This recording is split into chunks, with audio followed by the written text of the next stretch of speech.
Hello guys, and we're here today with another very interesting deck profile. We're today with some Lightsworns. Yes, this is pretty much just another Clown Blade Lightsworn deck, just mill a lot, but there's some new cards here, including Hope Zexal or Utopic Zexal, whatever his name is. And he's kind of amazing, because he's hard to summon out, to a degree. He's honestly not, but his effect is amazing. During your opponent's turn, detach one XYZ material from this card. Your opponent can activate card or effects for the rest of this turn. They can still summon, they can still set, and they can still place cards on the field, but they cannot activate cards or effects. So pretty much setting cards and summoning monsters is what they can do, which is kind of insane because it'll just kind of skips your opponent's turn. He's going to have around 3 materials most likely, so that could be 3 turns where your opponent just doesn't get to play and you just get to keep on poking your opponent. And he has 3000 attack and goes down to 2000 and then 1000 and then 0 because guess what, he gains 1000 per material. Anyways, let's go right into the deck profile. We're playing Brilliant Fusion in this build because Brilliant Fusion actually makes this deck 10 times broken, because Brilliant Fusion is a summon for Wolf, a summon for Trick Clown, can dump this guy, can dump this guy, actually can't dump that guy, can trigger this guy, or you can just put in Raiden or any other card you want like Lila, so you can summon it on out with Illumina. And then summons out a monster who gives you an extra normal summon. So you summoned out a monster and you get 2 normal summons. Sounds absolutely broken. And then Fairy Tale Snow is just banish 7 cards in your graveyard, preferably spell cards, and multiple copies of cards, such as like maybe an extra Trick Clown that you milled that you can't do anything with.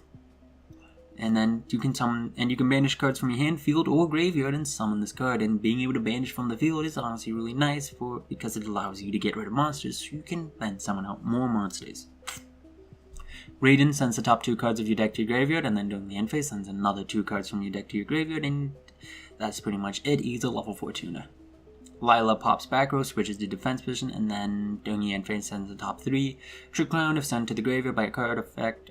No, if this card is just sent to the graveyard, target a performance monster touches himself and summon him out, and you lose 1000 life. If you take damage, summon this guy out. Hey, look, these guys work pretty well together. Felice, if sent to the graveyard by a monster effect, summon her out. She's worse than Wolf. That's why we're playing 3 Wolf. And Lumina is Lumina, just being able to ditch 1 card from your hand, any card, being able to trigger out a Trick Clown or a Minerave effect, or being able to get this guy in the graveyard so that way you can use her effect. Target a level 4 lower Lightsworn monster in graveyard, special summon it, so you can get to your Raidens, your Wolves, your Lilas, and your Felices, and be able to make your plays. Or you can even summon another Lumina, and then summon another Minerva, and then look at that, you can make a Trishula because Minerva is a level 3 tuner. How amazing is that? And then we have double max E for more draw power because we need to draw into this card, Astral Force, because its effect, to add it to the hand, is absolutely garbage. It is. Its effect is you cannot special summon except by its own effect, which doesn't make sense because you need an XZ monster to use its effect. So if you don't have an XZ monster, you can't use its effect.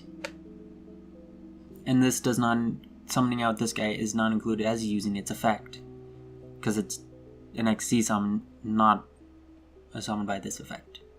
But hey, if you have Utopia or if you have Minerva on the field, you can use this card. Anyways, Soul Charge to Soul Charge, absolutely broken. Upstart for more draw power, foolish because we're playing 3 already.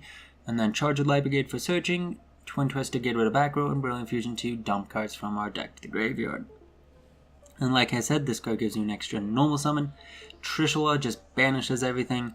Stardust Spark Dragon is what you want to make so that way you can protect your Hope Zexals. And then Michael clears back row and monsters. Clearing can negate monster effects, so pretty decent to summon. Puts all monsters attack to 0, have to use Astral Force to summon out on a Utopia. And then Beatrice is you use Minerva, and she allows you to dump a card from your deck to your graveyard. So hey, guess what? You can summon out a Wolf, or Minerva, or a Trick Clown, or just dump Fairy Tale Snow, or dump Minerva. So you can do a lot with her if you can summon her out. And then Utopia Lightning, pretty standard because we're running Utopia, so that way we can make this guy. But you can't use him as XYZ material. So you can't use this guy to summon out this guy. I learned that the hard way one game. Still was able to make him though. She's really good at getting rid of cards on the field. And then Dark Rebellion, because it attacks over practically everything. And then Utopia, so that way we can make Hope Zexal and Utopia the Lightning, or Utopia the Beyond. And then Minerva, $1,200. Dear golly, if I ever won this card, I would build a Lightsworn deck in a heartbeat. I would not sell this card, and I'd be absolutely insane for not doing so. But then I'd be able to go to locals and say, guess what, I'm playing Minerva in a Lightsworn deck, my deck is 10 times more broken than any deck here, come at me, and then I'd lose every game against Blue Eyes. But hey, you get a detached 1 XYZ material from this card, send the top 3 cards of your deck to graveyard, then draw cards equal to the number of Lightsworn cards sent to graveyard by this effect. So hey, that's at the max, 6 cards gone from your deck. And then if it's destroyed by an opponent's card effect or by battle, send the top 3 and then destroy cards up to the number of Lightsworn cards sent to the graveyard. You can only use each effect to manipulate landing them once per turn. And then deck has Emerald for more draw power, because again, we want to draw. And then, like I said, Zexal, your opponent can't activate stuff during their turn, so they then default to your turn after summoning out as many monsters as they can, but they all have to be inherent summons, so like that can be kind of difficult to do. No, you can't. Like I was wondering if somebody could do like a 3-card, use the 3-card combo to make Quasar, and they can't. They have to activate a monster effect to do that. Multiple, actually. So yeah, there isn't much they're going to be able to do that I can think of. They can summon BLS and they can attack with him, but they can't use his effect to attack twice. They cannot use his effect to banish. But hey, they can attack over Hope Zexal. But then, how do they get a light and dark into the graveyard is my question. Anyways, that is it for this deck profile. Hopefully you guys enjoyed this deck profile. Don't forget to leave a like, comment, and subscribe. See you guys later. Bye.